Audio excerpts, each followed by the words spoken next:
अपन अपने घर में बनाओ जो बनाना जाके।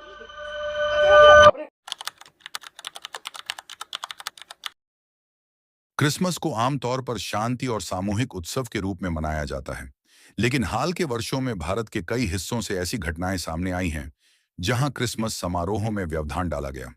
इन घटनाओं की वजह से भारत को अंतर्राष्ट्रीय मीडिया में नकारात्मक ध्यान मिला।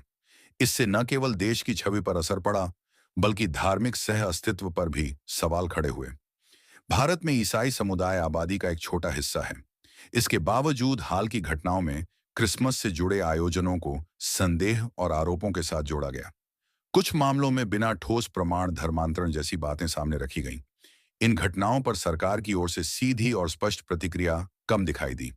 आलोचकों का कहना है कि जब तक प्रशासन सख्त रुख नहीं अपनाता, ऐसी घटनाओं को रोकना मुश्किल होता है। इसी दौरान देश में बेरोजगारी, महंगाई और पर्यावरण जैसे मुद्दे भी मौजूद हैं। आलोचना यह है कि इन गंभीर विषयों के समानांतर सामाजिक तनाव बढ़ता जा रहा है। कुछ देशों में जहां धार्मिक स्वतंत्रता को लेकर सवाल उठते रहे हैं, वहां क्रिसमस शांतिपूर्वक मनाए जाने की खबरें आईं।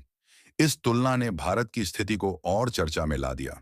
मध्य प्रदेश के जबलपुर में दृष्टिबाधित छात्रों के लिए आयोजित एक कार्यक्रम को रोकने का मामला सामने आया।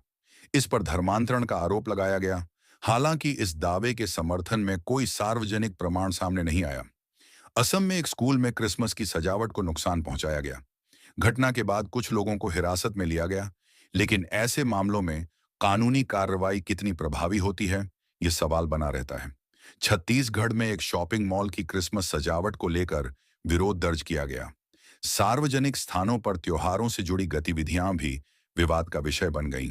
इसके अलावा सांता कॉस्ट्यूम बेचने वालों को रोकने, बच्चों को त्योहार से जुड़ी चीजें पहनने से मना करने और चर्चों के सामने विरोध प्रदर्शन जैसी घटनाएं भी रिपोर्ट की गईं। इन सभी घटनाओं का असर भारत की अंतर्राष्ट्रीय रैंकिंग और रिपोर्ट्स में दिखा।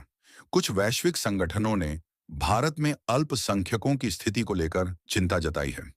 डेटा यह भी दिखाता है कि पिछले कुछ वर्षों में नफरत से जुड़े भाषणों और घटनाओं में तेजी से वृद्धि हुई है। अब इसमें ईसाई समुदाय से जुड़ी घटनाएं भी शामिल होती जा रही हैं। इस संदर्भ में नागरिकों, प्रशासन और सरकार तीनों की भूमिका अहम हो जाती है। कानून का समान रूप से पालन और स्पष्ट कार्रवाई ही विश्वास बहाल कर सकती है। अंत में यह याद रखना जरूरी है कि लोकतंत्र की बुनियाद सभी नागरिकों की सुरक्षा और समान अधिकार पर टिकी होती है। इसी सिद्धांत को भारतीय संविधान और राजधर्म की भावना में दोहराया गया है।